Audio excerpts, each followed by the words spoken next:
الدرس السادس شروط الصلاة سدستኛው ደርሳችን የሶላት መስፈርቶች ወይም ቅድመ ዝግጅቶችን በተመለከተ ይሆናል።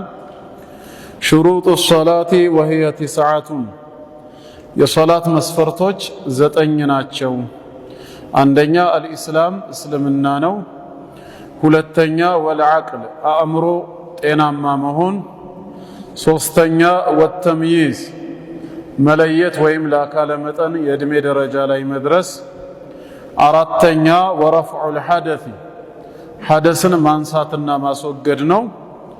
አምስተኛ وإزالة النجاسة ነጃሳን ማስወገድ። ስድስት وستر العورة عورትን ወይም ሐፍረተ ገላን መሸፈን። ሰባተኛ ودخول الوقت የሶላቱ ወቅት ወይም ጊዜው መግባት።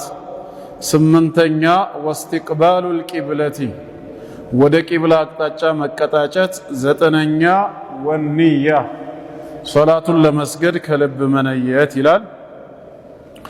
ያው ስለ ተውሂድ የተወሰኑ ነጥቦችን ባለፉት ተከታታይ ሳምንታቶች ካየን በኋላ አሁን ወደ ዒባዳ ፓርት ነው የገባነው። ስለ ሶላት ነው ኢማሙ ወይም ሸይኹ ረሂመሁላህ ያነሱት። ሹሩጡ ሶላህ ይላሉ። የሶላት ቅድመ ዝግጅት ወይም መስፈርት። አንድ ሰጋጅ ሰላት ላይ ገብቶ ሰላቱን ከመጀመሩ በፊት ሊያሟላቸው የሚገቡ ፕሪኮንዲሽኖች ይኖራሉ። ያ በአረብኛ ሸርጥ ተብሎ ይጠራል። ሹሩጥ ያው ጀምዕ ነው። ሸርጥ ማለት ማ የልዘሙ ሚን ዐደሚሂ ልዐደሙ ወላ የልዘሙ ሚን ውጁዲሂ ውጁድ። ማ የልዘሙ ሚን ዐደሚሂ ልዐደም ባለመገኘቱ ምክንያት ዋና የተፈለገውን ነገር እንዳይገኝ የሚዳርግ ነገር ሸርጥ ተብሎ ይጠራል።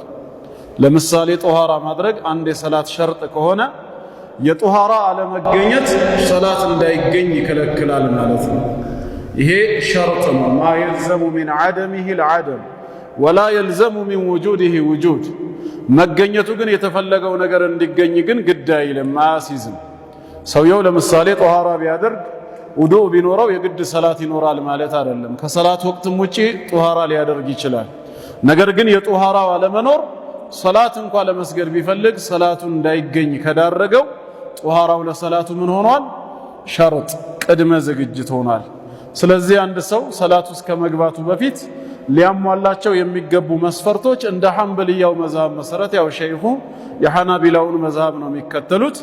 እንደዚህ መዝሃብ መሰረት 9 ናቸው ማለት ነው። ከዘጠኙ የመጀመሪያው ምንድነው? አሸርጡ الأول الإسلام ግለሰቡ የእስልምና ሃይማኖት ተከታይ የሆነ ሙስሊም መሆን አለበት። ወደ እስልምና ሃይማኖት የገባ ሙስሊም ካልሆነ በኩፍር ህይወት ውስጥ እያለ የትኛውንም አይነት መልካም ስራ ቢሰራ ሰላትን ጨምሮ ስራው መቅቡል አይደለም። መጀመሪያ ሰላቱ ተቀባይነት እንዲኖረው በሸሃደተይን ወደ ዲን አልኢስላም የገባ ሙስሊም የሆነ ሊሆን ይገባል። ካፊር በኩፍር ህይወቱ እያለ የሚሰራው ሁሉ እስካልሰለመ ድረስ በራሱ ላይ መርዱድ ተመላሽ ነው የሚሆነው። አላህ በቁርአን ላይ በብዙ ስፍራ ይናገራል። ለምሳሌ በሱረቱ ተውባ ቁጥር 17 ላይ ማ ካነ ሊልሙሽሪኪነ አን ያዕሙሩ መሳጅድ አላህ የአላህን ቤት የአላህን መስጂዶች በዒባዳ ለመገንባትና ለማስዋብ ሙሽሪኮች በፍጹም አይገባቸውም። ሻሂዲን ዐላ አንፉሲሂም ቢልኩፍር በነፍሶቻቸው በራሳቸው ላይ በክህደት የሚመሰክሩ ሆነው ማለት ነው። ከዚህ ክህደታቸው እስካልተላቀቁ ድረስ የአላህን ቤት በዒባዳ መገንባት በፍጹም ለነሱ ተገቢ አይደለም። ኡላኢከ ሐቢጠት አዕማሉሁም እንዲህ አይነት ሰዎች ስራዎቻቸው በጠቅላላ ገና በዱንያ የተበላሸባቸው እንዲታበስ የተደረገባቸው ናቸው። ወፊ ናሪ ሁም ኻሊዱን በጀሃነም እሳት ውስጥም ዘውታሪ ናቸው ይላል ጌታችን። በሌላም ስፍራ እንደዚሁ በሱረቱል ፉርቃን 32ኛው አየት ወቀዲምና ኢላ ማ ዓሚሉ ሚን ዐመሊን ከመልካም ስራዎቻቸውም ወደ ሰሩት አስቀድመን በማየትና በማሰብ ፈጀዐልናሁ ሀባአን መንሱራ የተበተነ ያዋራ ብናኝ አደረግነው፣ ዋጋ የሌለው እርባና ቢስ አደረግነው እንዳለው ጌታ አላህ። አንድ ሰው ሰላቱ እንዲስተካከል መጀመሪያ ግለሰቡ የእስልምና ሃይማኖት ተከታይ ሙስሊም መሆን አለበት። ታዲያ ካፊር በኩፍር ዘመኑ የሚሰራው መልካም ስራ ምንም ተቀባይነት የለውም ከተባለ ከሰለመስ ነው ጥያቄው። ከሰለመና ሸሃደተይን ከያዘ